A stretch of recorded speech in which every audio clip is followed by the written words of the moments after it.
শুনুন, রাসূল সাল্লাল্লাহু আলাইহি সাল্লাম বলেন, তিনটা পাপের কারণে আমার উম্মতের উপরে গজব নেমে আসবে। এক, যখন তারা নেশাদার দ্রব্য পান করবে। দুই, মেয়েরা যখন নাচবে। তিন, যখন বাদ্যযন্ত্র প্রকাশ পাবে।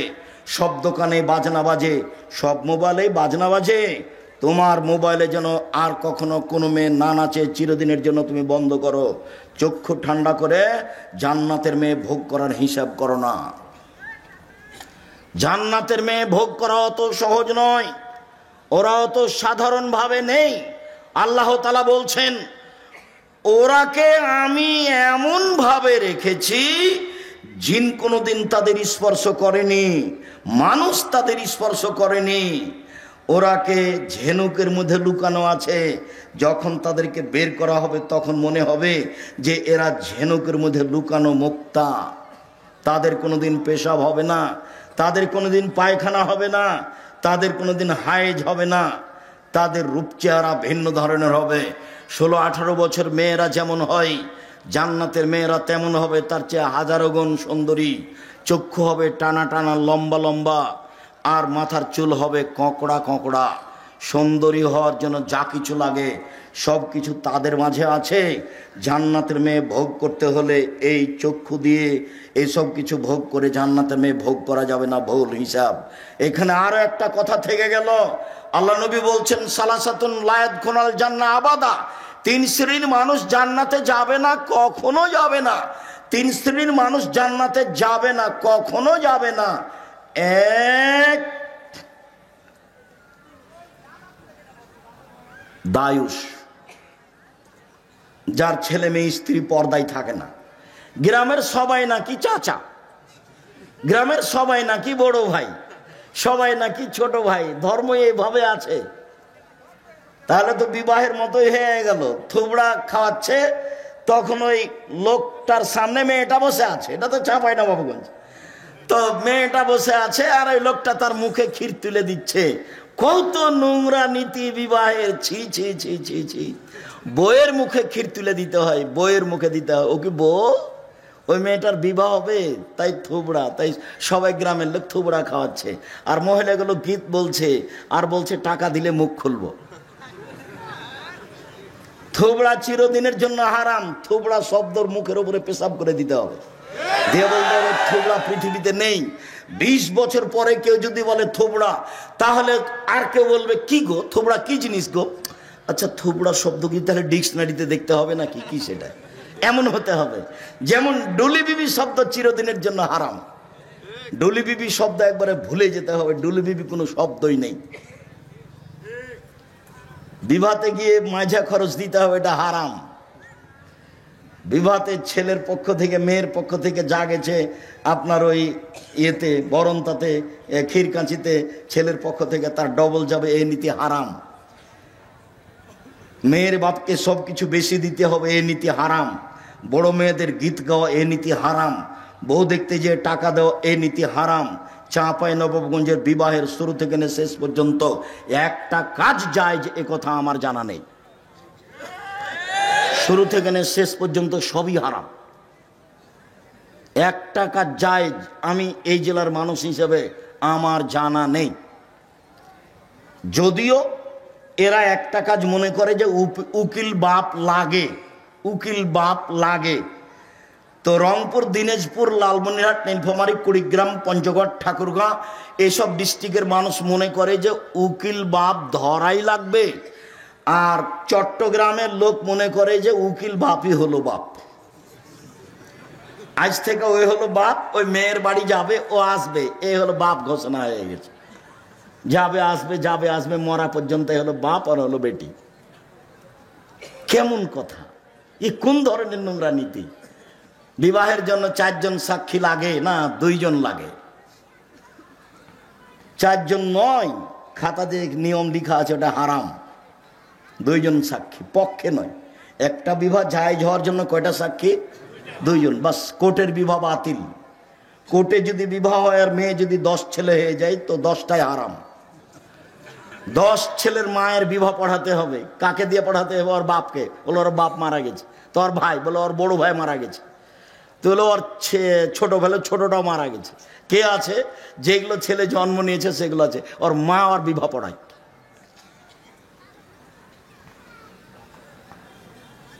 বিবাহ পড়াতেই হবে। কোর্টের বিবাহ বাতিল, কোর্টের বিবাহ বাতিল, কোর্টের বিবাহ বাতিল। আমি বলিনি, ও কথা মুহাম্মদ সাল্লাল্লাহু আলাইহি ওয়াসাল্লাম বলেছেন। বলছিলাম আল্লাহ তাআলা বলেন, তোমরা নিজেদেরকে জাহান্নাম থেকে বাঁচাও, পরিবারকে জাহান্নাম থেকে বাঁচাও। দেখি পরিবারকে কিভাবে জাহান্নাম থেকে বাঁচানো যায়। আবু হুরায়রা রাদিয়াল্লাহু তাআলা আনহু বলেন, রাসূল সাল্লাল্লাহু আলাইহি সাল্লাম বলেছেন, কুল্লু মাউলুদিন ইউলাদু আলাল ফিতরা, প্রত্যেকটা ছেলে মেয়ে ইসলামী ধারণ ক্ষমতা নিয়ে জন্মগ্রহণ করে। প্রত্যেকটা ছেলে দাড়ি ছেড়ে দিতে পারবে, এই ক্ষমতা আছে। প্রত্যেকটা মানুষ মোচ কাটতে পারবে, এই ক্ষমতা আছে। প্রত্যেকটা মেয়ে মাথায় কাপড় দিতে পারবে, এই ক্ষমতা আছে। আল্লাহ নবী বলছেন সবাই ইসলামী নিয়ম নীতি ধারণ ক্ষমতা নিয়ে জন্মগ্রহণ করে। ফাবু ইউহাবেদানিহি, তার বাপ মা তাকে ইহুদি করে দেয়। ইমাজ্জেসানিহি, তার বাপ মা তাকে আগুন পূজক করে দেয়। ইনাসরানিহি, তার বাপ মা তাকে খ্রিস্টান করে দেয়। বাপ মা ছেলে মেয়েকে যেভাবে গড়ে তুলে সেইভাবে গড়ে উঠে। চাঁপাই নবাবগঞ্জের ভাষাতে সঙ্গ দোষে লোহা ভাসে। এটাই হলো বুখারী মুসলিমের হাদিসের তরজমা। সঙ্গ দোষে লোহা ভাসে। এবার তুমি বলো, মেয়েটা ক্লাস 10-এ পড়ে, তার মাথায় কাপড় নেই, এই কাজটা কে করেছে? ওর মা। আমি বলছি ওটা ওর মা নয়, ওটা ওর সৎ মা। ওর মা বলবে, মাথায় কাপড় নিতে বাইরে না, কোথায় যাচ্ছিস? দাঁত ভেঙে দেবে একবারে। ওর মা সব সময় গরম হয়ে থাকবে তার বাচ্চার উপরে। হ্যাঁ, কোথায় গেছিলি এখন? এতক্ষণ গেছিলি কোথায়? ও তো পাহারাদার, আল্লাহ রাসূল বলছে। সঙ্গ দোষে লোহা ভাসে, এটা বুখারী মুসলিমের হাদিসের সারমর্ম কথা। বাপ মা যদি ইহুদি হয়, ছেলে মেয়ে ইহুদি হয়ে গড়ে উঠবে। বাপ মা যদি খ্রিস্টান হয়, ছেলে মেয়ে খ্রিস্টান হয়ে গড়ে উঠবে। বাপ মা যদি আগুন পূজক হয়, ছেলে মেয়ে আগুন পূজক হয়ে গড়ে উঠবে। শুনুন, অনেকদিন বলা আছে, দুইটা মেয়ে একসাথে জন্ম নিয়েছে, দুইজনই সুন্দরী, দেখতেও ভালো, মেধাও ভালো, একই সাথে জন্ম নিয়েছে, যমজ। একজনের বিবাহ হয়েছে কথার কথা আওয়ামী লীগের ছেলের সাথে, আর একজনের বিবাহ হয়েছে বিএনপি ছেলের সাথে। দুই বোনে এখন আর কথা বলে না। একসাথেই থাকতো, একসাথেই চলতো, একসাথেই খেত। ওর প্রতিক্রিয়া এর ভিতরে ঢুকেছে, ওর প্রতিক্রিয়া এর ভিতরে ঢুকেছে। এটাই শেষ পর্যন্ত হাদিস এরকমই থাকবে। এক খেয়ালে চেয়ে থাকবেন, আমি আপনার সাথে আছি কিছুক্ষণ। সম্মানিত দিনী ভাই বোন, আবু হুরায়রা রাদিয়াল্লাহু তাআলা আনহু বলেন, রাসূল সাল্লাল্লাহু আলাইহি সাল্লাম বলেছেন, কুল্লু নাফসিম মিন বানি আদম সাইয়্যিদ, আদম সন্তানের পুরুষ নারী সবাই দায়িত্বশীল। সবাই নিজের নিজের নিজ নিজ দায়িত্ব পালন করবে। আদম সন্তানের সবাই দায়িত্বশীল। তাহলে বাপ আর রাজুল সাইয়্যিদ ফি বাইতি আহলিহি, বাপ হচ্ছে তার পরিবারের উপরে দায়িত্বশীল। বাপ হলো তার পরিবারের উপরে দায়িত্বশীল। ওয়াল মারআতু সাইয়্যিদাতু বাইতিহা, আর মহিলা হচ্ছে বাড়ির দায়িত্বশীলা। আল্লাহর নবী যখন বাপের কথা বললেন তখন বললেন পরিবার, আর যখন মায়ের কথা বললেন তখন বললেন বাড়ি। বাড়িটা সাজগোজ করে রাখবে মা, বাড়িটা সুন্দর করে গুটিয়ে রাখবে মা, ছেলে মেয়েকে দেখাশোনা করবে মা, স্ত্রী সহ পুরো পরিবার কন্ট্রোল করবে বাপ। ও হলো এই পরিবারের মালিক। আর একজন কি করলো সেটা আপনার দেখার প্রয়োজন নেই। আপনি কি করছেন, আপনি পরিবারকে জাহান্নাম থেকে রক্ষা করুন, আপনি পারবেন। ছেলের দাড়ি চাঁচা আছে, জবাব আপনাকে দিতে হবে। ছেলের টাকনোর নিচে প্যান্ট আছে, জবাব আপনাকে দিতে হবে। আপনার বাড়িতে একটা কে নিয়ে এসেছেন পট, বাচ্চার পায়খানা করা পট, সেটা হলো ঘোড়া, জবাব আমি দিব? এই বাড়িতে তো ফেরেশতা আসবে না। আপনি এই পট কিনলেন কি করে? এই পট যদি আমাদের বাড়িতে যায় তাহলে প্রথমত মাথাটা কেটে দেওয়া হবে, যদি না হয় ফেরত দেওয়া হবে, যদি না হয় তাহলে মাটিতে পুঁতে দেওয়া হবে। আপনার স্ত্রী কি দায়িত্ব পালন করে? আপনার স্ত্রী একটা প্লেট কিনেছে, তাতে আছে চিংড়ি মাছ, ও নাকি শিক্ষিতা। আপনার স্ত্রী একটা আয়না কিনেছে, আয়না হলো রুই মাছ। আপনার স্ত্রী একটা তরকারির বাটি কিনেছে, সেটা হলো কাতল মাছ। কি বুঝাতে চাচ্ছেন আপনি আমাকে? আপনার শোকে যে কাঁকড়া সাজানো আছে, আপনার স্ত্রী অ্যালবামে ছবি ছেলে মেয়ের রেখেছে, বাপ মায়ের রেখেছে, এ শিক্ষিতা নয়। একজন অশিক্ষিতা মহিলা এ পরিবার কন্ট্রোল করতে পারে না, আপনিও পারবেন না। আপনি আপনার পরিবারের দায়িত্ব পালন করেন না। আপনার বাড়িতে কার্টনওয়ালা গেঞ্জি গেল কেন? আপনার ছেলের গায়ে কার্টন আছে, দেখা যাচ্ছে ছবি মানুষের, দিন রাত ঘুরে বেড়াচ্ছে, চোখে পড়ে না? আপনার স্ত্রী আপনার বাচ্চার পায়জামাটা প্যান্টটা রোজ ধুয়ে দিচ্ছে, প্যান্টটা টাকানোর নিচে যায়, সেটাও দেখতে পায় না। ও যে দায়িত্বশীল, কি দায়িত্ব পালন করে? আপনি যে দায়িত্বশীল, কি আপনি দায়িত্ব পালন করেন? সম্মানিত দিনী ভাই বোন, আব্দুল্লাহ ইবনে ওমর রাদিয়াল্লাহু তাআলা আনহু বলেন, এই ছেলে বসো, অল্প সময়, আপনি বিরক্ত হয়ে আমাকে কষ্ট দিবেন না। আর আমি তাফসির মাহফিল করতে আসিনি যে আপনি বাদাম খাবেন আর আমি কেসা কাহিনী বলবো, এরকম কাজ আমি করি না। আর তাফসির মাহফিলের কথাটা আসতে আপনার সাথে আমি একটা কথা বলে রাখছি, আমি আব্দুর রাজ্জাক বিন ইউসুফ আপনার বাড়ির মানুষ। আমি চাঁপাইনবাবগঞ্জের মানুষ, মানে আমি আপনার বাড়ির মানুষ, আপনার বাড়ির মানুষ আমি হতে চাই। আপনি উপেক্ষা করে কিছু করলে জবাব আপনাকে কিয়ামতের মাঠে দিতে হোক, এটা আমি চাই না। শুনুন, আল্লাহ রাসূল বললেন, পৃথিবীর মানুষ বাল্লিগু আন্নী ওয়ালা আয়া, আমার একটা কথা জানা থাকলে অন্যকে বলো। পৃথিবীর মানুষ, আমার একটি কথা জানা থাকলে অন্যকে বলো। দুই, ও হাদ্দিসু আন বানি ইসরাঈল ওয়ালা হারাজ, বানি ইসরাঈলের কাহিনী বলো, কোনো দোষ নেই। বানি ইসরাঈলের কাহিনী বলো, কোনো দোষ নেই। আমান কাযাবা আলাইয়া মুতাআম্মিদান ফালিয়াতাবাওয়া মাকআদাহু মিনান নার, কেউ যদি কোনো কথা আমার নামে বলে, সেই কথা যদি আমার না হয়, তাহলে তার থাকার জায়গা জাহান্নাম। পাগড়ি যত বড়ই হোক, জুব্বা যত বড়ই হোক, রেহাই হবে না। আপনি যেই কথাটা মুখ দিয়ে বললেন, যেই কথাটা কলমে লিখলেন, সেটা যদি নবীর না হয়, তাহলে আপনার থাকার জায়গা জাহান্নাম। জেনা করে জাহান্নামে গেছে এ কথা নয়, সুদ খেয়ে জাহান্নামে গেছে এ কথা নয়, মানুষকে মেরে জাহান্নামে গেছে এ কথা নয়, জুলুম অত্যাচার করে জাহান্নামে গেছে এ কথা নয়। ধর্মের নামে একটা কথা বলেছে যেটা রাসূলের নয়। আমি আপনাকে শতদিন বলেছি, আমার চাচাতো ভাই চাঁপাইনবাবগঞ্জ শহরের ওই পাশে বক্তব্য শুনতে এসে আমাকে বাড়িতে গিয়ে বলছে যে তাফসির যে করলো, সে কি তাফসির, ওগুলো তোরা জানিস না। ভাইজান কি বললো? ও ছাড়, ওগুলো তোরা পারবি না। আচ্ছা বলেন, আমি একটু শুনি, কি করলে একটু বলেন না। তখন বলছে, জীবনে ওই সব তাফসির শুনিসনি।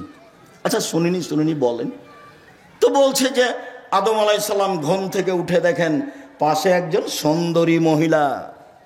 তো আদম আলাইহিস সালাম হাত বাড়ালেন, তখন ফেরেশতা বলছেন থামেন। তো আদম আলাইহিস সালাম বলছেন কেন? তাহলে মোহর দিতে হবে। মোহর আবার কি? তো বলছে যে মুহাম্মাদের নামে 10 বার দুরূদ পড়ে দিতে হবে, সেইটা হলো মোহর। আল্লাহ বলছেন যে আদম আলাইহিস সালাম সবচেয়ে বড় শিক্ষিত পৃথিবীতে। কেন? আল্লাহ বলছেন আমি আদমকে কি করেছি, সব কিছু শিখিয়ে দিয়েছি। এমন কোনো কিছু পৃথিবীতে ছিল না, এখন নেই, কিয়ামত পর্যন্ত হবে না, যেটা আদম জানতেন না। আদম আলাইহিস সালাম পৃথিবীতে সবচেয়ে বড় শিক্ষিত। এত বড় শিক্ষিত মানুষ বউখান কিভাবে হালাল করতে হবে সেটাই জানেন না। মোহর না দিয়েই হাত বাড়াতে গেলেন, ফেরেশতা বললেন থামেন। আদম আলাইহিস সালাম বললেন কেন?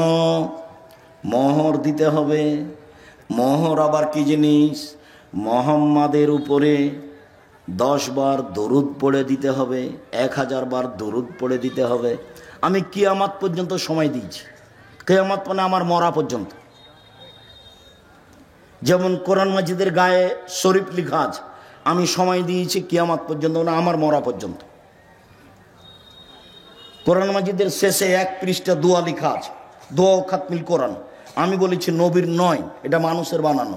সময় দিয়েছি কিয়ামত পর্যন্ত না আমার মরা পর্যন্ত। আপনি মনে কষ্ট নিয়েন না, আমি আপনার ভাই।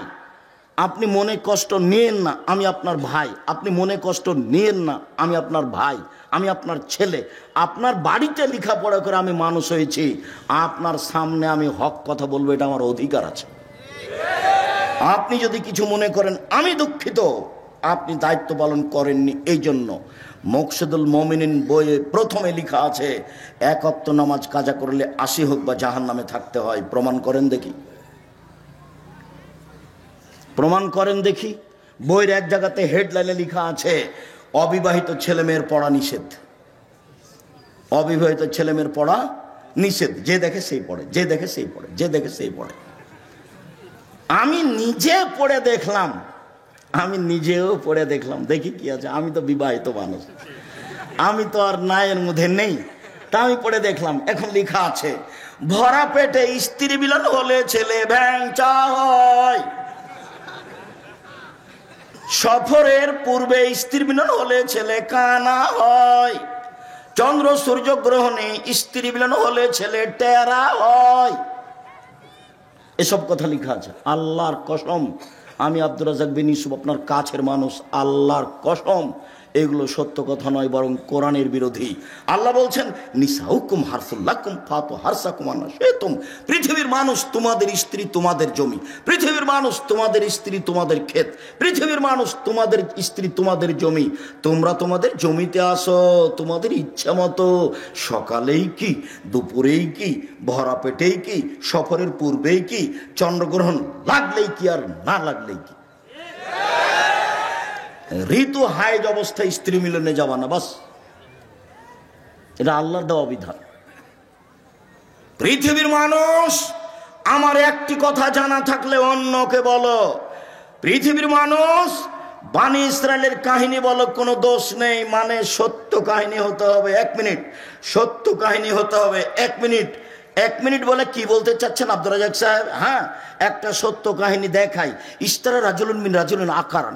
একটা লোক একটা লোকের কাছে জমি কিনে নিয়েছিল হাজার হাজার বছর পূর্বে। জমি চাষ করতে গিয়ে স্বর্ণের পাতিল পেল। এখন জমি ক্রেতা স্বর্ণের পাতিলটা বিক্রেতার কাছে নিয়ে গিয়ে বলছে খুদ্দাহ বাকামিন্নি, আপনি স্বর্ণের পাতিল নেন।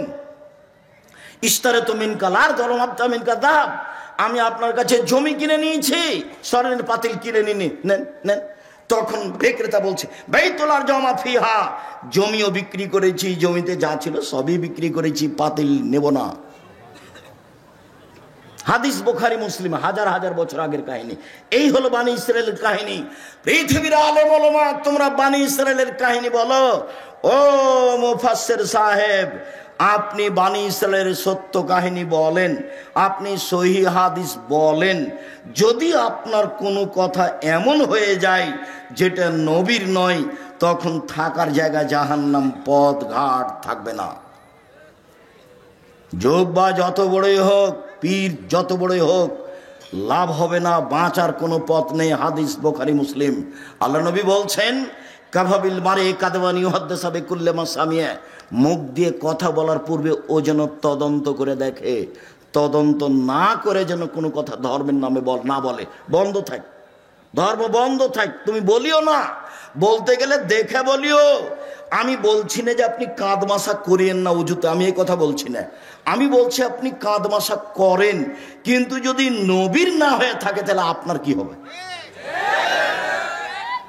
আপনার আমি এটা বন্ধ করতে আসিনি। আপনি বলেন আল্লাহুম্মা সাল্লি আলা সাইয়্যিদিনা নাবিয়ানা মুহাম্মদ, বলেন। আমি আপনাকে নিষেধ করিনি, এই কাজ আমি করি না। আপনি বলেন।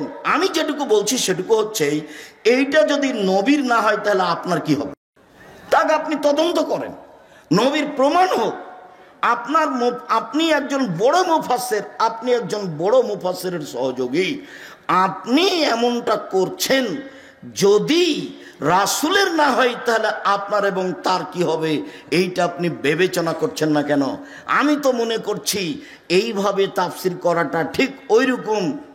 কেমন? ফাতেমা যেমন বলেছিলেন, ফাতেমা কান্দিয়া কয় আজ বুঝি হুসাইন কারবালাতে শহীদ হয়। ফাতেমা কান্দিয়া কয় আজ বুঝি হুসাইন কারবালাতে শহীদ হয়। যেদিন হুসাইন কারবালাতে শহীদ হচ্ছেন ইরাকের মাটিতে, তার 49 বছর আগে ফাতেমা মারা গেছেন। কতদিন আগে মারা গেছেন? 49 বছর আগে। তাহলে ফাতেমা এইভাবে কিভাবে বলবেন? তাহলে তো ধর্মের কথা, আমি যদি এরকম বক্তা হই তাহলে আমার কথা হয়ে গেল ওইরকম পুথির গানের মতো, 6 মাসের রাস্তা মর্দ 6 দিনে গেল, ঘোড়ায় চড়িয়া মর্দ হাঁটিয়া চলিল। ধর্ম এরকম নয়। কেউ যেন আঙ্গুলে চোখে আঙ্গুল না ঢোকাতে পারে এইভাবে বলার চেষ্টা করেন। তবে মানুষ হিসেবে কোনো জায়গাতে ত্রুটি থাকতেও পারে। আবু মুসা আশআরী রাদিয়াল্লাহু তাআলা আনহু বলেন, রাসূল সাল্লাল্লাহু আলাইহি সাল্লাম বলেছেন, আইয়ুমা রাজুলিন লাহু ওয়ালিদা, কারো যদি একটা কাজের মেয়ে থাকে, কাজের মেয়ে, ফাআদ্দাবাহা ফাসানা তাদিবাহা, তাকে যদি শিষ্টাচার শিখিয়ে দেয়, সুন্দর শিষ্টাচার শিখিয়ে দেয়, আল্লামাহা ফাসানা তালিমাহা, তাকে যদি বিদ্যা শিখিয়ে দেয়, সুন্দর বিদ্যা শিখিয়ে দেয়, ফালাহু আজরান, তার জন্য ডবল নেকি রয়েছে। কাজের মেয়েকে বিদ্যা শিখাতে হবে, কাজের মেয়েকে শিষ্টাচার শিখাতে হবে। শিষ্টাচার কি জিনিস? নখ বড় কেন? শিষ্টাচার গ্রহণ করো, কেটে ফেলো। কপালে টিপ কেন? শিষ্টাচার গ্রহণ করো, টিপ তুলে ফেলো। শোনো, যেই ওই পায়ে যেগুলো বাজে সেগুলো কি? নূপুর। এই বাজনা নূপুর কেন? এটা শয়তানের বাজনা, খুলে ফেলো। এইভাবে চুল বেনি করে উপরে ধামাওয়ালিদের মতো করে রেখেছো কেন? এই শিষ্টাচার বন্ধ করো। শিষ্টাচার কি জিনিস? শিষ্টাচার কি জিনিস? আম্মু বাড়ি থেকে বের হলে আমাকে সালাম দিয়ে বের হও, শিষ্টাচার। আম্মু বাড়িতে ঢোকার সময় সালাম দিয়ে ঢোকো, শিষ্টাচার। আম্মু পড়তে বসলে নাসফালাক ইখলাস রব্বে জিদনি ইলমা বলে পড়তে বসো, শিষ্টাচার। আম্মু ডান পায়ের জুতা আগে পরো, বাম পায়ের জুতা পরে পরো, শিষ্টাচার। আম্মু বাম পায়ের জুতা আগে খুলো, ডান পায়ের জুতা পরে খুলো, শিষ্টাচার। আম্মু টয়লেটে ঢোকার সময় দোয়া পড়ো, বের হওয়ার সময় দোয়া পড়ো, শিষ্টাচার। আম্মু মসজিদে ঢুকলে ডান পা আগে দাও, বাম পা পরে দাও, শিষ্টাচার। আম্মু মসজিদ থেকে বের হলে বাম পা আগে দাও, ডান পা পরে দাও, শিষ্টাচার। শিষ্টাচার দিয়ে, ইসলামী শিষ্টাচার দিয়ে দিন রাত পূর্ণ হয়ে আছে। আম্মু ডান হাতে গিলাস ধরো, 3 শ্বাসে পানি পান করো, শিষ্টাচার। ফিলিস্তিনের লোকেরা অরিজিনাল আরবি, মূল আরবি। ফিলিস্তিনের লোকেরা একবারে নগদ আরবি, কিন্তু তারা নিচে নামতে নামতে নামতে এমন নেমেছে যে শিষ্টাচার টোটালেই ভুলে গেছে। আব্দুর রহিম মিশর আজহারে পড়তো, সেই সুবাদে গাজা ফিলিস্তিনের লোকেরা যারা মিশরে এসেছিল, ওদের আমরা বাছাই করে কয়েকশো লোককে কয়েকবার সহযোগিতা করেছি। তো আমি সেদিন সহযোগিতা দিচ্ছি আপনাদের পক্ষ থেকে। তা আমি যখন দিচ্ছি তখন বাম হাতে নিল, আর একজন বাম হাতে নিল। আমি দেওয়া বন্ধ করে বক্তব্য দিলাম। আমি আরবিতে শুনলাম, ওরা তো আরবি আমার চেয়ে বেশি বুঝে। যখন বললাম বাম হাত হলো শয়তানের জন্য, ডান হাত হলো রাসূল বলছেন খাওয়ার জন্য, পবিত্রতার জন্য। আয়েশা রাদিয়াল্লাহু তাআলা বলছেন রাসূলের ডান হাত খানটা পবিত্র কাজের জন্য, খাওয়ার জন্য, আর বাম হাত খানটা লেখালা এই পেশাব পায়খানার জন্য, অমিন কাদারা, আর যে খারাপের ময়লার জন্য। ওরা একবারে গুলগুলা হয়ে বুঝলো আরবি, ওরা তো আরবিতেই জন্ম। এবার বললাম নেন, তখন বাম হাত বাড়িয়ে গেল। কেন বলেন তো? আদাত, অভ্যাস। বক্তব্য বুঝলো ঠিকই, কিন্তু যেটা চলমান অভ্যাস সেটা পরিবর্তন সহজে করতে পারলো না। বাম হাতে নিচ্ছে, বাম হাতে নিচ্ছে, বাম হাতে খাচ্ছে, বাম হাতে চা ধরছে। শয়তান খায় বাম হাতে, পেশাবের কাজ বাম হাতে, পায়খানার কাজ বাম হাতে, ছুঁচে বাম হাতে। মানুষ কি করে? ছুঁচে বাম হাতে, পায়খানা লাড়ে বাম হাতে। আচ্ছা, আপনি বাম হাতে চা খাচ্ছেন, আপনার একটু মানবতা নাই? আপনি শিক্ষিত মানুষ, কে বললো? আমি বলিনি ভাইজান, আমি কোনোদিন বলিনি। আপনাকে আমি গরু ছাগলের মতো মনে করি। বুঝেও বুঝে না, ওরা অন্তর আছে বুঝে না, দেখেও দেখে না, ওরা চক্ষু আছে দেখে না, শুনেও শুনে না, ওরা কান আছে শোনে না। উলাইকা কালানাম, তারা পশু প্রাণীর মতো, তারা গরু ছাগলের মতো, তারা কুকুর শ্রেণীর মতো। ভালো মজা তার চেয়ে বেশি খারাপ। যে শ্বশুরের কাছে যৌতুক নেই সে কুকুর শ্রীগালের চেয়ে বেশি খারাপ। 24 ঘন্টার মধ্যে সন্ধ্যা হতে হতে মোটরসাইকেল ফেরত দিতে হবে। খালি মায়েরা বলছে, মায়েরা খালি বেটার সামনে গল্প করছে, আব্বু অমুক অমুক ছেলের শ্বশুর না বাড়ির সব কিছু ফার্নিচার সাজিয়ে দিল। খালি মায়ের সামনে এগুলো, ছেলের সামনে মা এগুলো গল্প করছে। মেয়ের বাপ ফার্নিচার সাজিয়ে দিবে, তুমি কি বলবে মাকে? আম্মা, দিন মজুরি করে খেলেও শ্বশুরের জিনিস নেব না, প্রয়োজনে ভিক্ষা করে যদি খেতে হয় তবু শ্বশুরের জিনিস নেব না, বরং শ্বশুরকে একটা বছর শেষে লুঙ্গি কিনে দিব। যৌতুক চিরদিনের জন্য হারাম। ভিক্ষা করা টাকা দিয়ে চাউল কিনে ভাত খেয়ে ইবাদত কবুল হবে, যৌতুকের টাকা দিয়ে চাউল কিনে ভাত খেয়ে ইবাদত কবুল হবে না। এই যে বললাম, এইভাবে দেখি কিয়ামত পর্যন্ত সময় থাকলে কোন মায়ের বেটা এভাবে ধরতে পারে। যৌতুকের টাকা দিয়ে চাউল কিনে ভাত খেয়ে ইবাদত কবুল হবে না, যৌতুক ফেরত দিতে হবে। কাজ করে খেতে শিখতে হবে, শ্বশুরের সাথে নয়। ঘর জমায় হয়ে কাজ করতে রাজি নয়, দিন মজুরি করে খেতে রাজি আছি। নিজের ব্যক্তিত্ব বিক্রি করতে রাজি নয়। মানুষের বাড়িতে কাজ করে খাবো, সারাদিন কাজ করব, বিকেলে 600 টাকা পাবো। এই যে 600 টাকার মালিক আমি। কাজ করে খাবো কেন? চকলেট বিক্রি করে খাবো, সারাদিনে 800 টাকা ইনকাম করব। চকলেট বিক্রি করব কেন? রহনপুরে জমিদারের ছেলে আমি, কোটি টাকার ব্যবসা করব। করো না, ভালো কাজ। দিন মজুরি করে খেলে টাকা শেষ হবে সন্ধ্যায়, আর মাসের যদি চাকরি করেন তাহলে টাকা শেষ হবে 25 দিনে। 5 দিন ধার কর্জ করে খাওয়া লাগবে। মায়ে যদি টাকা চায়, বেটা এ মাসে কিছু টাকা দিতে হতো বেটা। আচ্ছা দেখি আম্মা, এ মাসে তো পারলাম না, সামনে মাসে জিনিসের দাম বেড়ে গেছে। তখন বলছে আম্মা কিছু যোগ করতে পারলাম না। তাহলে কি করতে হবে? ব্যবসা।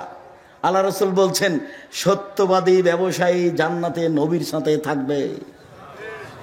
আল্লাহ নবী বললেন, ব্যবসায় মিথ্যা কথা কসম চলে আসে আসুক, তুমি কিছু দান খেরাত করে দাও, তাতে মিটে যাবে।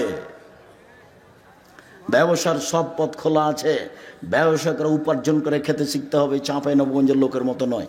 চাঁপাইনবাবগঞ্জের লোক 2 ধরনের, একটা চাকরি আর একটা দিন মজুরি। আমি যখন দেশে যাই, সৌদি আরব, কুয়েত, কাতার, বাহরাইন, মিশর, আপনার আবুধাবি, দুবাই, ওমান, লন্ডন, এইসব দেশে যখন যাই তখন গিয়ে থাকি। বাড়ি কোথায়? ব্রাহ্মণবাড়িয়া। বাড়ি কোথায়? সন্দ্বীপ। বাড়ি কোথায়? কুমিল্লা। কেউ বলে না যে বাড়ি রহনপুর, কেউ বলে না চাঁপাইনবাবগঞ্জ। মাস গিয়ে থাকছি, মাস যেখানেই যাই মানুষ সম্মান করে খুব বেশি। একবার সম্মান দেখে মনে হয় যে আল্লাহ, এই দুনিয়াতে সম্মান দিয়ে শেষ করো না, এটা আমার জন্য পরকালে লাগবে। আল্লাহ, আমি এইভাবে চাইনি, আমার পরকালটা টিকিয়ে দাও, ওটা থাক, তারপরে এটা দাও, ওখানের জন্য ঘাটতি না হয়। 6 মাস জীবনে গাড়িতে থাকলাম, 6 মাস বাড়িতে থাকলাম, তবু ঝামেলার মধ্যে থাকলাম। এবাদত বান্দিকে কিছু করতে পারলাম তা আমার মনে বলে না, তবে আমার একটা দৃঢ়তা কাজ করে। জাতির সামনে কোনোদিন ধর্মের নামে ফাঁকি দিনি। জাতি যেটুকু মানছে ওটুকু থেকে আমি তার সমান নেকি পাবো ইনশাল্লাহ। এই দিয়ে আমি সফল হব ইনশাল্লাহ, এটা আমার দৃঢ়তা কাজ করে। কাজের মেয়েকে শিখিয়ে দিল, শিষ্টাচার শিখিয়ে দিল, কাজের মেয়েকে বিদ্যে শিখিয়ে দিল। কাজের মেয়েকে যদি শিক্ষা দিতে হয় তাহলে নিজের মেয়েকে শিক্ষা দিতেই হবে।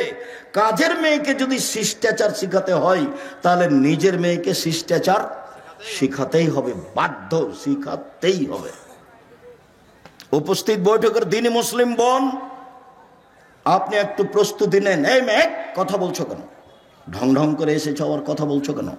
মুখ বন্ধ রাখো।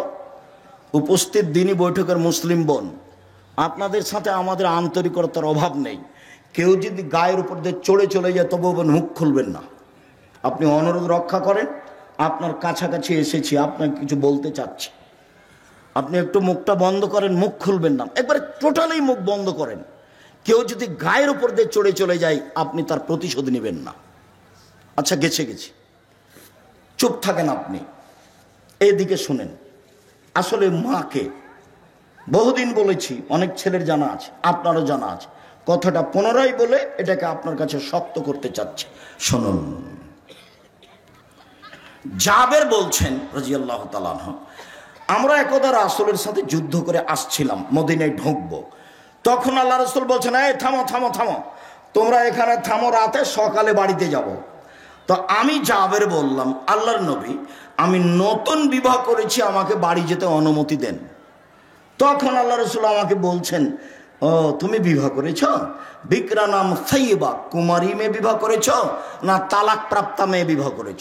তা আমি বললাম, আল্লাহর নবী, আমি তালাক প্রাপ্তা মেয়ে বিবাহ করেছি। ওর বিবাহ হয়েছিল, তার স্বামী তাকে ছেড়ে দিয়েছে, আমি তাকে বিবাহ করেছি। তখন আল্লাহ রাসূল বলছেন, আরে হাল্লা বিক্রাম তুলায় বোকা, তুমি কুমারী মেয়ে কেন বিবাহ করলে না? তুমি অবিবাহিতা মেয়ে কেন বিবাহ করলে না? তুমি তার সাথে খেলতে, ও তোমার সাথে খেলতো, তুমি তার সাথে খেলতে, ও তোমার সাথে খেলতো। তখন জাবের বলছেন, আল্লাহর নবী, আমার আব্বা উহুদের যুদ্ধে শহীদ হয়েছেন 9 জন মেয়ে রেখে। এক খেয়ালে চেয়ে থাকো ছেলেরা তোমরা, ভাইজান আপনি এক খেয়ালে চেয়ে থাকবেন। জাবের বলছেন, আল্লাহর নবী, আমার আব্বা শহীদ হয়েছেন 9 জন মেয়ে রেখে, আমার 9 জন বোন আছে। আক্রাহ আন উজাব আন আতাজাওয়াজা মিসলাহুন্না, আমি আমার বোনদের সমবয়সের মেয়েকে বিবাহ করা পছন্দ করছি না 4টা কারণে। আমি বেশি বয়সের মেয়ে বিবাহ করেছি 4টা কারণে। আমার বোনদের সমবয়সের মেয়েকে বিবাহ করা পছন্দ করিনি 4টা কারণে। এক, লেতুয়াল্লিমাহুন্না, আমার স্ত্রী যেন আমার বোনদেরকে বিদ্যা শিখাতে পারে। বিদ্যা তো একটা স্কুলে আছেই, ওমা তোমার আকাশ তোমার বাতাস। আমি ঠাকুরের নিন্দা করিনি, আমি বলেছি তোর বাপের আকাশ। ও সববার বলছে ও কালিমা তোমার আকাশ তোমার বাতাস। বাংলার মানুষজন ভেবে দেখলো না, চিন্তা ভাবনা করলো না, দিনরাত বলছে, আমার আর করার কি আছে? আমি মানুষ হিসেবে যা বুঝেছি সেটা বলেছি। তো আমি ঠাকুরের মানের হানি করলাম কি করে? 5,000 কোটি টাকার মামলা হলো। আমি যখন কাঠগড়ায় উঠলাম, তখন জজ আমাকে বলছে, আপনি পিস টিভি করেন, পিস টিভিতে কথা বলেন আপনি? বলে জি। আপনি পিস টিভির আলোচক? জি। আপনার মামলাটা আমি খারিজ করে দিলাম প্রথম দিনই। আর 1,000 কোটি টাকার মামলা ছিল সিলেট সুনামগঞ্জে। তো আমি যখন কাঠগড়ায় দাঁড়ালাম, তখন আমাকে বলছে, এভাবে দেখেন, আপনার সাথে মামলা নিয়ে আমার কোনো কথা নেই। ওই নথিটা এভাবে উল্টে দিলেন, দিয়ে বলছেন আপনার সাথে কিছু কথা। আমার বক্তব্যকে তো একবার তন্ন তন্ন করে দেখেছে। বলছে যে আল্লাহর নবী এবং আয়েশা একসাথে গোসল করলেন, উভয়ের পরনে কাপড় ছিল না, এই কথাটা আপনি কেমনে বললেন? কিভাবে বলতে পারেন? আমি তো উত্তর দিব না, কিছু বলবো না। আমাকে উকিল বলেছে, যাই বলুক মুখ খুলবেন না। এর নাম জজ, যেটা বলবে সেটাই হবে, মুখ খুলবেন না। চিরদিন আপনার কথা শুনেছি, আজকে আমার কথা শুনবেন দয়া করে। ঠিক আছে, আপনার কথাই শুনবো, মুখ খুলবো না। বলছে, 1 বালতি গরুর পেশাবে কাপড় ভিজিয়ে দিলে তাতে সলাৎ হবে, এই কথা আপনি কেমনে বললেন? হোসেন আহমদ মাদানি শিরক করেছেন ডালিম গাছের নিচে বোখারি পড়িয়ে, আপনি এ কথা কেমনে বললেন? কথা কিন্তু হুবহু এরকম নয়, মানে কম বেশ করে বলা হচ্ছে। তো 16 মিনিট কথা বলার পরে একটানা 16 মিনিট কথা বললেন, আমি মুখ খুলিনি। 16 মিনিট পরে বলছে যে আপনি এই কারণে এখানে এসেছেন আমার মনে হচ্ছে না, অন্য কিছু কারণ হবে। মানে আপনি বলেছেন শাহজালাল সিলেটির কবর ভেঙে দিতে হবে, ওই জন্য আপনি এখানে এসেছেন। আসলে আপনি ঠাকুরকে বলেছেন যে তার বাপের আকাশ, এই জন্য আপনি আসেননি, ওই কারণে এসেছেন। তারা মানে মাঝারি মানুষ তারা। তো তো বললো যে আপনার কি জামিন মঞ্জুর করা হলো। উনি বললেন না যে আপনার মামলা খারিজ করে দিলাম, উনি বললেন জামিন মঞ্জুর করা হলো। আর যারা সামনে ছিল তাদেরকে বললেন যে আপনারা তার সাথে কথা বলবেন না। তারপরে একবার গেছিলাম, তারপরে আর যাওয়া লাগেনি, আলহামদুলিল্লাহ।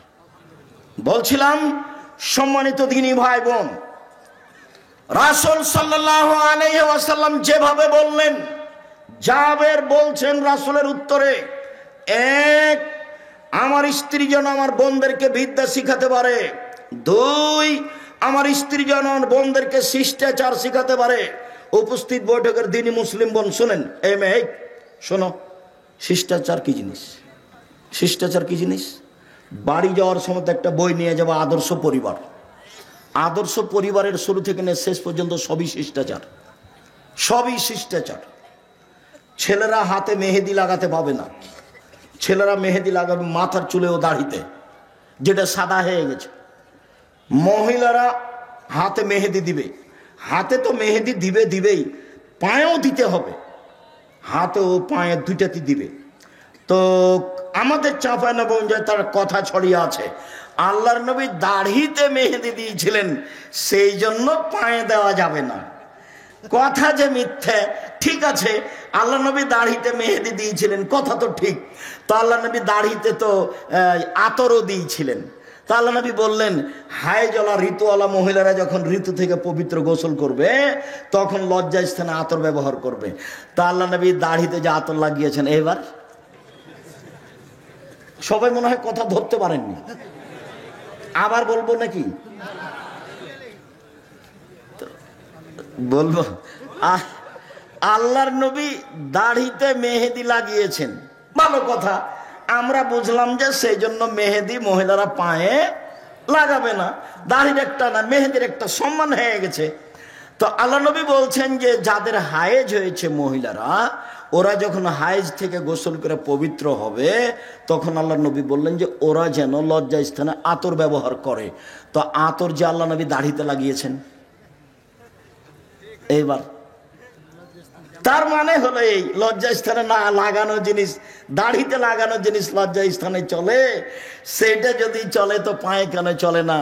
কথা এরকম নয়, কথা হলো এরকম যে দাড়ি পেকে গেলে মেহেদি লাগাতে হবে। মেহেদি একটা জিনিস, এর মান বাড়লো কমলো এটার বিবেচনা করা যাবে না।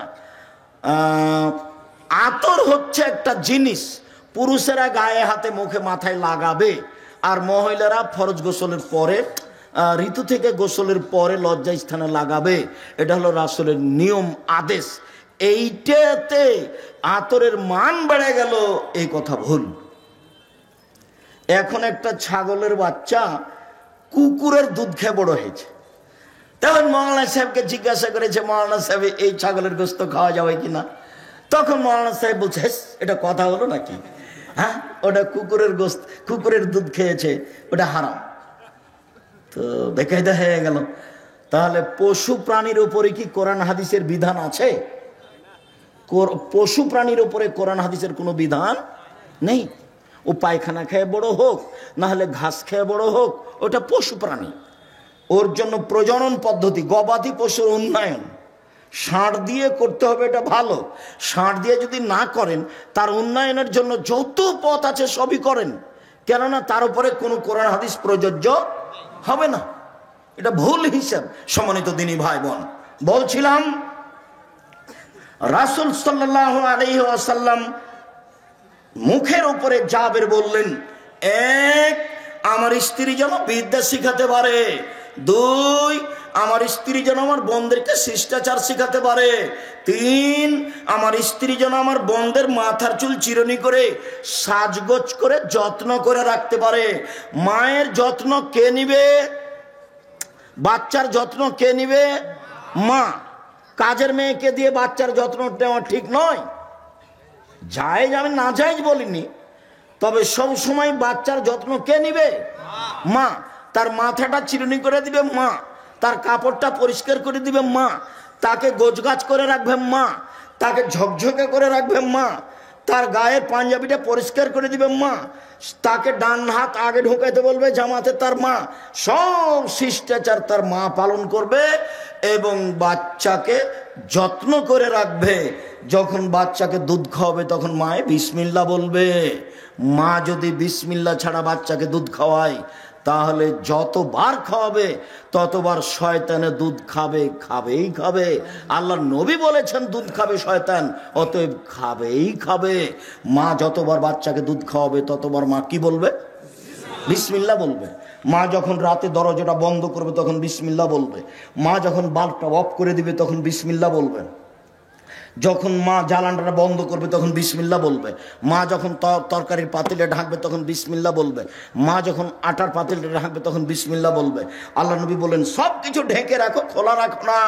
রাতে কতগুলি বালা মুসিবত চলে, খোলা জিনিস যে খাবে তার রোগ ব্যাধি হয়ে যাবে। হাটে বাজারে এভাবে খোলা জিলাপি খাবেন না। একবারে সপ্তাহ সপ্তাহ খোলা পড়ে আছে আর আপনি কিনে নিয়ে চলে যাচ্ছেন। আল্লাহ নবী না করেছে। সূর্য ডুবার পরে বাচ্চাকে বাহিরে নিয়ে যাওয়া যাবে না, নইলে বাচ্চাকে জিনে ধরবে, শয়তান ধরবে। ছাদের উপরে নিয়ে যাবেন না, আগুনে নিয়ে যাবেন না। রাত যখন এসা কাছাকাছি হয়ে গেছে তখন নিয়ে যান। সব বুখারী মুসলিম এক টানা হাদিস এগুলো। আপনি ইউটিউবে দেখেন আব্দুর রাজ্জাক বিন ইউসুফ খাওয়া পান করার নিয়ম, খাওয়া পান করার নিয়ম আব্দুর রাজ্জাক বিন ইউসুফ বিস্তারিত দেওয়া আছে, আপনি দেখুন। সম্মানিত দিনী ভাই বোন, 4 অতাকুম আলাইহিন্না, আমার স্ত্রী যেন আমার বাচ্চাদেরকে পাহারা দিতে পারে। উপস্থিত বৈঠকের মুসলিম বোন, এই মেয়ে কথা বলছো কেন? কথা বলছো কেন? 4টা সিরিয়াল করো তো দেখি।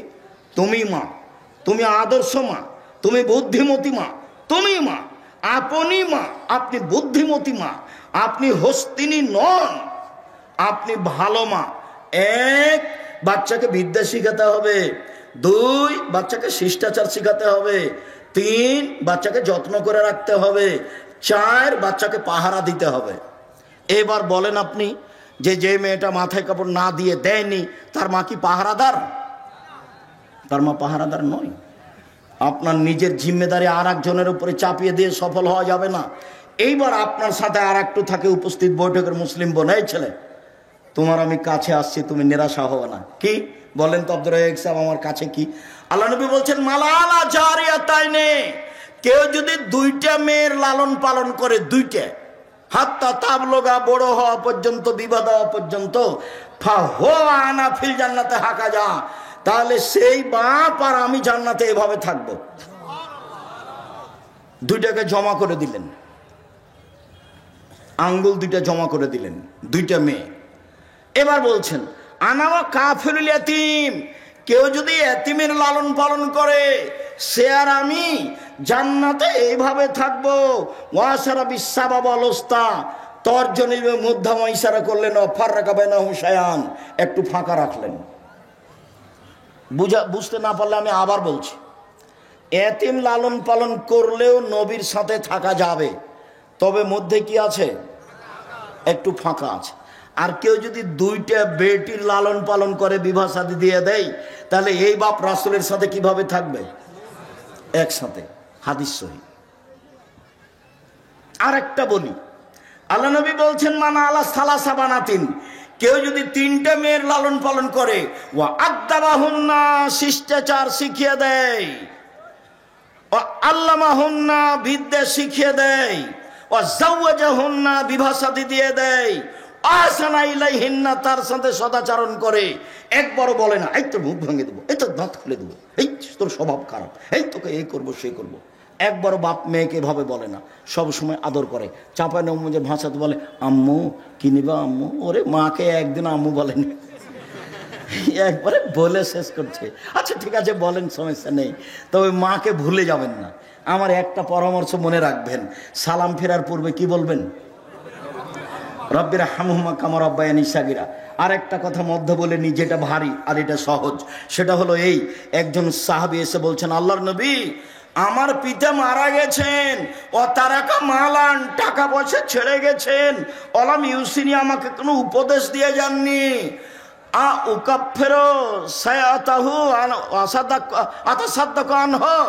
আমি যদি তার নামে দান করি তার পাপ মিটে যাবে কি? কাল নাম। আল্লাহ রাসূল বললেন হ্যাঁ। তিনি বললেন না বড় পাপ, তিনি বললেন না ছোট পাপ, তিনি বললেন তুমি দান করলে তোমার বাপের নামে তোমার বাপের পাপ মিটে যাবে। আল্লাহ নবী, আমার মা হঠাৎ মারা গেছেন, লাউ তাকাল্লামাত তাসাদ্দাকাত, আমার মা কথা বলতে পারলে দান করতেন, আমি যদি আমার মায়ের নামে দান করি ওয়ালাহা সওয়াব, তার কি নেকি হবে? তার নাম। আল্লাহ রাসূল বললেন হ্যাঁ। সব বুখারী মুসলিমের হাদিস। তাহলে মরা বাপ মায়ের নামে একটা থাকলো দোয়া আর একটা থাকলো দান। হজ করে বাপের উপকার করতে পারবেন না, রমজানের সিয়াম থেকে বাপের উপকার করতে পারবেন না, কোরআন তেলাওয়াত করে বাপের উপকার করতে পারবেন না, দিন মজুরি করে বাপের উপকার করতে পারবেন, দিন মজুরি করে। এই ছেলেরা, আপনারা একবারে চুপচাপ থাকবেন, আমি শেষের দিকে চলে এসেছি, আর কেউ উঠে গিয়ে পরিবেশ নষ্ট করবেন না। মনে হয় এটা একটা কোনো প্রতিষ্ঠানের সহযোগিতায় প্রোগ্রাম, তো আপনাদের কাছে ছেলেরা যাবে, 10 টাকা হোক, 20 টাকা হোক, 5 টাকা হোক, 50 টাকা হোক, ফিরিয়ে দিবেন না। আল্লাহ নবী বলেছেন যে যতটুকু দিবে তার ততটুকু পূর্ণ হয়ে যাবে, যতটুকু দিবে না তার ততটুকু ক্ষতি হয়ে যাবে। এই ছেলে, গেলে উঠবো না, আমি কাছাকাছি চলে এসেছি, আমার এই কথাকে তুমি মূল্যায়ন করো। উপস্থিত বৈঠকের মুসলিম বোন, আপনাকে এখানে আমি জরুরিভাবে বলছি যে আপনি 4টা কাজ করেন, আপনার জান্নাতের সব দরজা খোলা আছে। এই ছেলে, এই কথাটা শেষ হয়নি। 3টে মেয়ে যদি লালন পালন করো, এই ছেলে তোমার 2টা মেয়ে হয়েছে, সেই জন্য তোমার চাচি বলছে কি করবি কি করবি, 2টে মেয়ে হয়েছে কি করবি, ডিপিএস খুল। তার একটা মেয়ে হয়েছে, তো দাদিতে বলছে বউ তালাক দিয়ে দে, এই বউ ভালো নয়। আচ্ছা, দাদি এই কথা বললো, তো বউ কি করলো? দাদি তো বুঝলো না বউ কি করেছে। দোষ হলে তো তোমার দোষ। এখন আল্লাহর নবী কি বলছেন তোমার ব্যাপারে শোনো।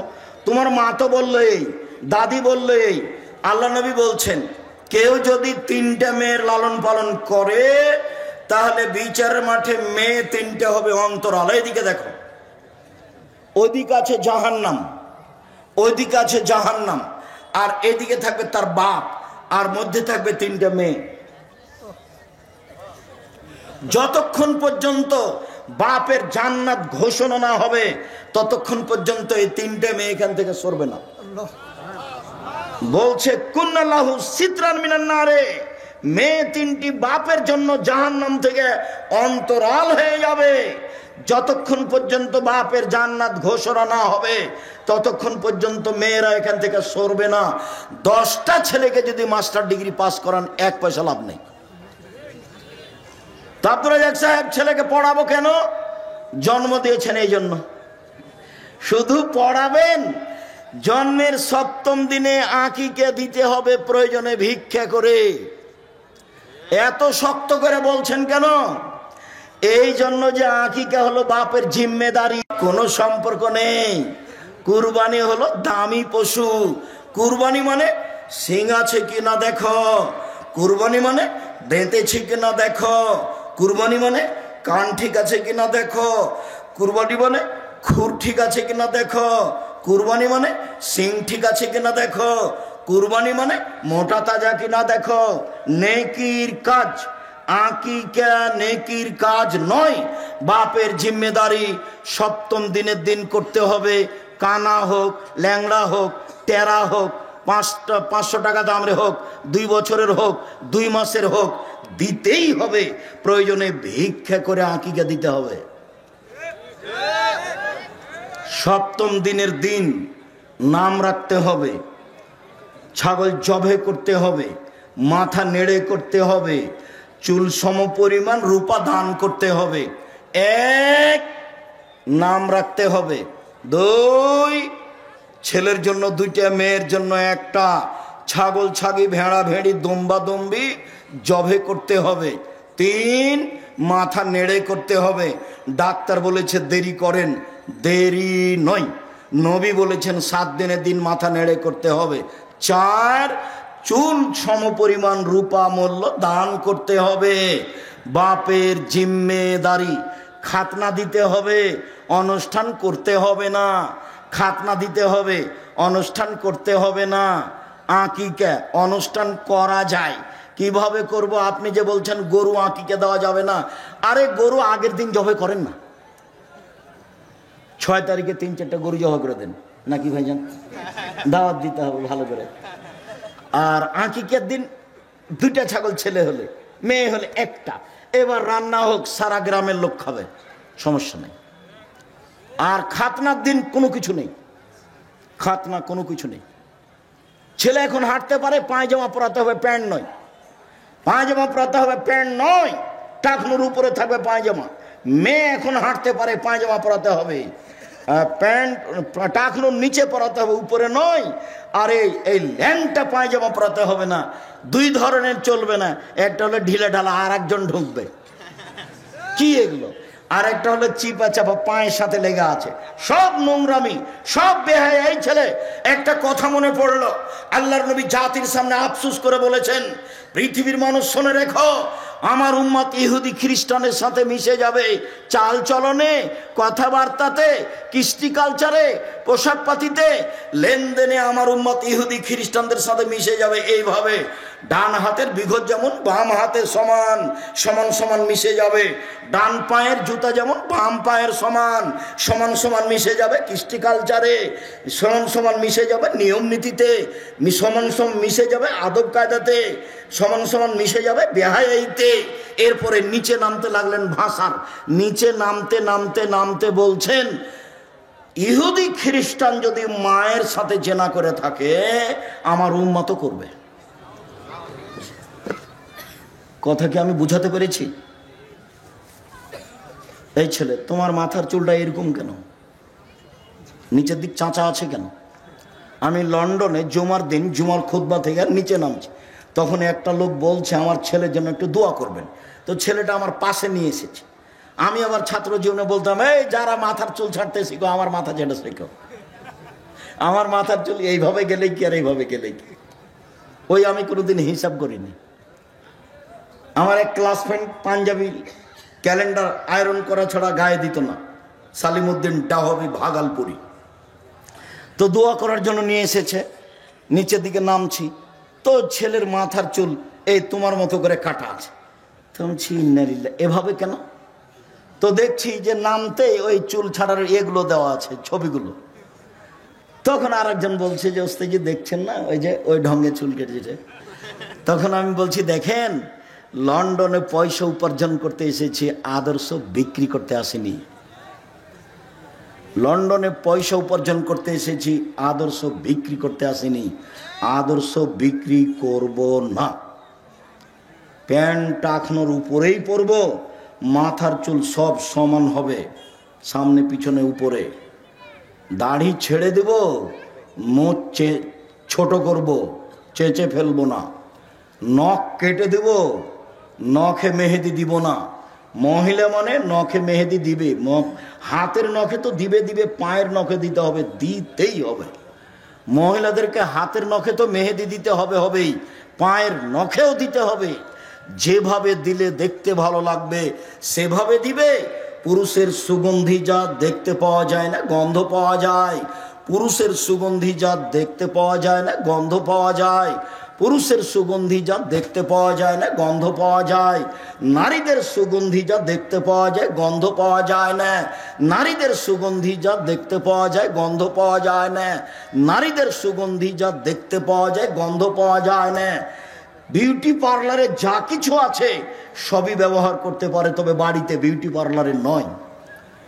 এইভাবে ভরু কাটা হারাম, এইভাবে ভরু তুলে ফেলা হারাম, এইভাবে দাঁত ছিলে রাখা হারাম, এইভাবে উঁচু স্যান্ডেল পরে নিজেকে লম্বা মেয়ে দেখানো হারাম, এইভাবে ব্রেসিয়ার পরে কম বয়সের মেয়ে প্রমাণ করা হারাম, প্রতারণা হারাম। বলছিলাম সম্মানিত দিনী ভাই বোন, আমরা কাছাকাছি শেষের দিকেই চলে আসলাম। আমি আপনাদেরকে অত্র প্রতিষ্ঠানে দান করার আন্তরিকভাবে অনুরোধ জানিয়ে, আপনি আপনার পরিবারকে সুন্দর করে গড়ে তোলার অনুরোধ জানিয়ে শেষ হাদিস। এই ছেলে, কারো বন্ধু যদি আতরওয়ালা হয় তাহলে আতর এমনিতেই দিবে, নইলে কিনে নিবে। নইলে গন্ধ পাওয়া যাবে। বুখারী মুসলিমের হাদিস। কারো বন্ধু যদি কামার হয়, পাশে বসে থাকলে আগুন ছিটে কাপড় জ্বলে যাবে। আর যদি কাপড় জ্বলে না যায়, কামারের পাশে হাপড়ের পাশে বসে থাকে, তাহলে ধোঁয়া আসবে। কামারের পাশে বসে থেকে নাকে মুখে ধোঁয়া আসবে না, এই কথা যেমন মিথ্যে, আপনার ছেলে মেয়ের বন্ধু বান্ধবী খারাপ, আপনার ছেলে মেয়ে খারাপ হবে না, এই কথা তেমনি মিথ্যে। শুনুন, কামারের পাশে বসে থেকে ধোঁয়া লাগবে না, এই কথা যেমন মিথ্যে, বান্ধবী খারাপ হলে মেয়ে খারাপ হবে না, এই কথা তেমনি মিথ্যে। মোবাইল সবচেয়ে নিকটের বান্ধবী এবং সবচেয়ে খারাপ। সবাই সহযোগিতা করবেন। আর বই পুস্তক আমি যা বক্তব্য দিলাম সব উপদেশ বই আছে। ও মিন্নাতুল বারি আছে আব্দুল্লাহর ব্যতিক্রম বইগুলি কি কি আছে দেখেন। আর আপনার ওই আল ইতিসাম পত্রিকা, এটা হলো চাঁপাইনবাবগঞ্জের লোকের পয়সা দিয়ে বের হচ্ছে ইতিসাম পত্রিকা। চাঁপাইনবাবগঞ্জের লোকের নিজস্ব পত্রিকা, 30 টাকা বেশি নয়। সবাই স্টেজ থেকে বইগুলি নিয়ে যাবেন, পত্রিকা নিয়ে যাবেন। নামাজের উপরে আমার বই লেখা আছে, দুয়ার উপরে আমার বই লেখা আছে ব্যতিক্রম। এই বইগুলি সংগ্রহ করুন। সকল দিনই ভাই বোনকে স্টেজ থেকে বইগুলি সংগ্রহ করার অনুরোধ জানিয়ে, বিশেষভাবে আমার দিনী বোন যারা, তারা একটু দেখতে পারেন যে আব্দুল্লাহ আম্মার বইগুলি আছে নাকি। কেন হব অবরোধবাসিনী, বেগম রোকিয়ার বিরুদ্ধে লেখা আছে। কেন হব অবরোধবাসিনী, কেন হব অবরোধবাসিনী। আপনি এই বইগুলি সংগ্রহ করুন। দিনী বোন যারা, তারা দেখেন আদর্শ নারী আদর্শ পরিবার, এই বইগুলি স্টেজে আছে বই না কোথায় আছে? ও, বইগুলি হাতের ডানে আছে, আমার ডান দিকে আছে। কেউ খালি যাবেন না। মুখে যা বলেছি কলমেও তাই করেছি, মিডিয়ায় তাই রেখেছি। অতএব সবাই বইগুলি স্টেজ থেকে নিয়ে যাবেন। স্টেজ থেকে নিয়ে যাওয়ার অনুরোধ জানিয়ে আপাতত আজকের মতো কথা আমি এখানেই শেষ করলাম। জিজ্ঞাসার উত্তর দিতে হবে, আমি পছন্দ করি না। মসজিদ ওয়ানে পাখির মতো ছবিও, গোলাপের নকশা, ফ্লোরে নকশাপূর্ণ মৌমাছির মতো দেখা যায়। এগুলো খুলে দিতে হবে, এক কালার টাইলস লাগাতে হবে। কেবলার দিকে ওই কাবা ঘরের টাইলস লাগানো যাবে না, সব সাদা এক কালার থাকবে।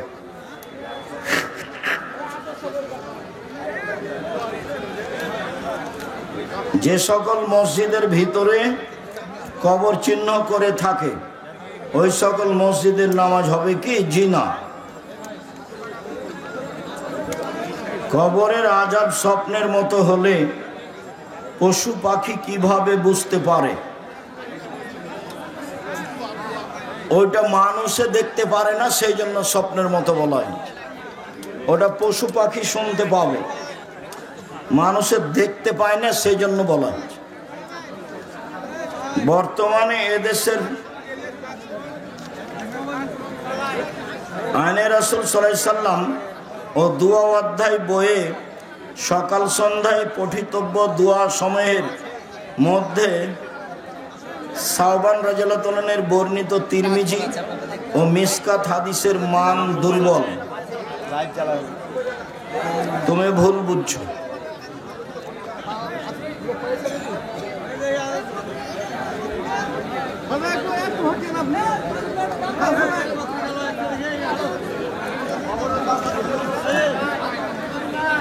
এখন ছবি উঠানো হবে না।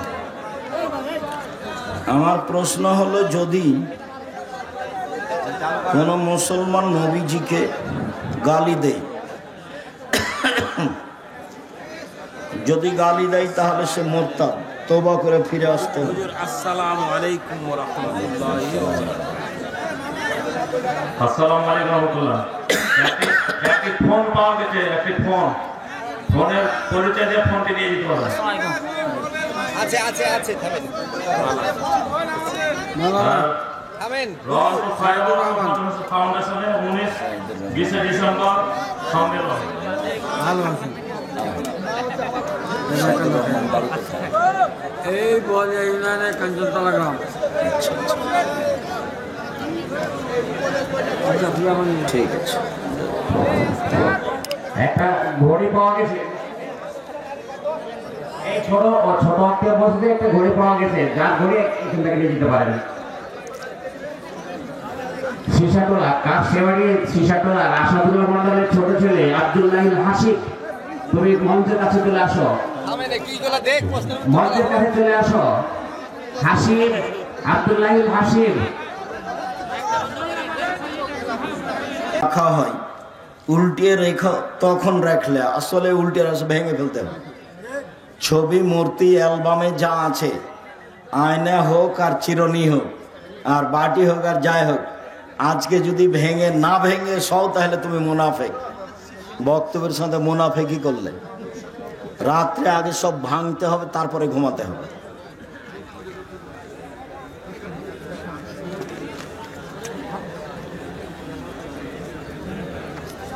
চলো মাসুম, চলো তাড়াতাড়ি করো। স্বামী যদি কথায় কথায় তালাকের কথা বলে, তাহলে তালাক হবে কি? তালাক উচ্চারণ করলেই তালাক হবে। এমনি যদি বলে তুই চলে যা, তোকে রাখবো না, তোকে রাখবো না, তুই বুঝতে পারিস না, তুই কিলে বুঝতে পারিস না, এগুলো একটা তো তালাক হবে না। মুখে তালাক উচ্চারণ করলে তালাক হবে। স্বামী যদি স্ত্রীকে বলে এখন কাজ করব, এখন কাজ করব, বাপ বলতে দিশা পাবি না, তাহলে কি তালাক হয়ে যাবে? জি না, তালাক হবে না। তালাক হয়ে গেলে করণীয় কি? এসব কথায় তালাক হবে না।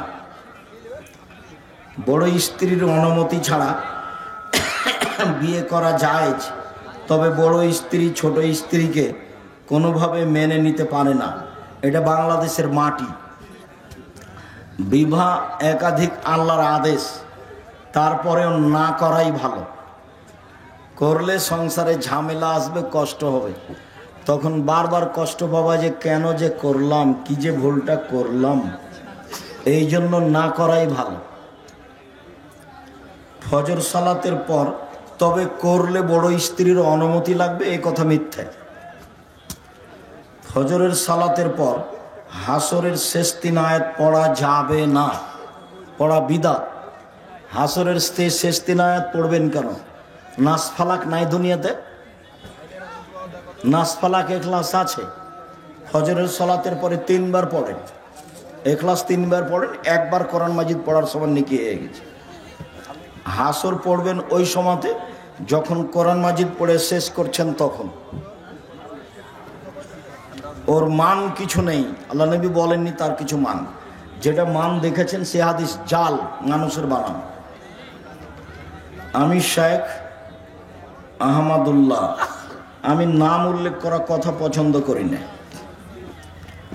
আসসালামু আলাইকুম ওয়া রাহমাতুল্লাহ। শেখ, আমার একটা পারিবারিক সমস্যা হয়েছে, কোরআন হাদিসের আলোকে সমাধান চাই। আমার স্ত্রীর সাথে মতের অমিল হওয়ার কারণে পারিবারিক ভুল বুঝাবুঝি সৃষ্টি হয়। এক পর্যায়ে মেয়ের পক্ষে কোর্ট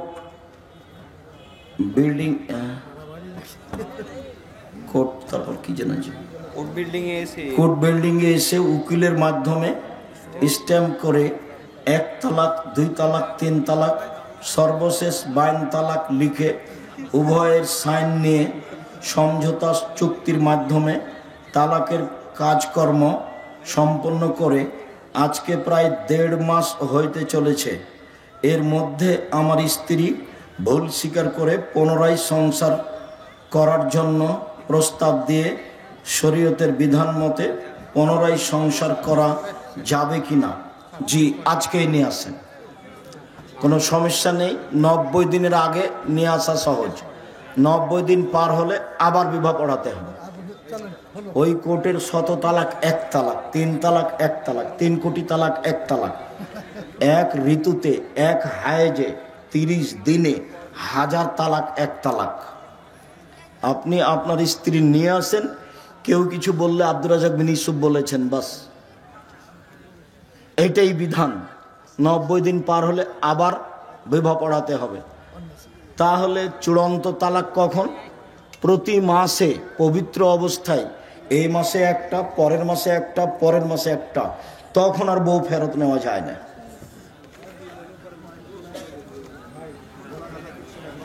সূরা আয়াত নাম্বার 51, কোনো মানুষের এমন মর্যাদা নেই যে আল্লাহ তার সাথে সরাসরি কথা বলবেন ওহির মাধ্যমে পর্দার আড়াল অথবা কোনো দূত পাঠানো ছাড়া।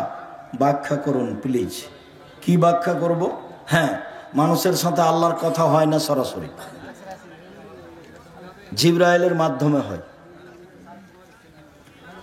আর অন্তরাল থেকে যেটা তার অন্তরে জাগে, খোলাখলি কথা, এগুলোর কোনো ব্যাখ্যা নাই, তাফসির নাই।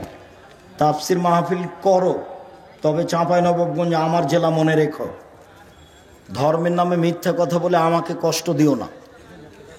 আমি যেভাবে বাংলাদেশের বক্তব্য তদন্ত করেছি, শতকরা 98 জন মুফাসসির মিথ্যুক আর শতকরা 95 জন বক্তা মিথ্যুক। তুমি আমার উপরে ক্ষিপ্ত না হয়ে তোমার তাফসির আমার সামনে পেশ করবা, তোমাকে আমি পাতায় পাতায় ভুল দেখাবো ইনশাআল্লাহ। হে মুসলিমগণ, তোমরা আনুগত্য করো আল্লাহর, আনুগত্য করো রাসূলের, এবং তোমাদের মধ্য থেকে কর্তৃত্বের অধিকারীদের। এখানে কর্তৃত্বের অধিকারী কারা? যারা এদেশে বড় আলেম তারা। কর্তৃত্বের অধিকারী বলতে আনুগত্য কি? কোরআন হাদিস যেভাবে বলতে বলছে, মানতে বলছে, সেভাবে মানা। তুমি যেটা বুঝেছ সেটা নয়। সেটা যদি হতো তাহলে সিলেকশানে হতো। ইলেকশন হলো খ্রিস্টান আব্রাহাম লিঙ্কনের কাল্পনিক পদ্ধতি, তাতে মুচিও নেতা হতে পারে। উমার বললেন তোমরা 6 জন বসো, নেতা নির্বাচন করো, ওটা হলো নেতা। শুকরিয়া, জাযাকুমুল্লাহ খায়র। আল্লাহ আমাদের যারা মারা গেছে তুমি তাদের কবরের শাস্তি মাফ করো, আমরা যারা অসুস্থ তুমি তাদের আরোগ্য দান করো।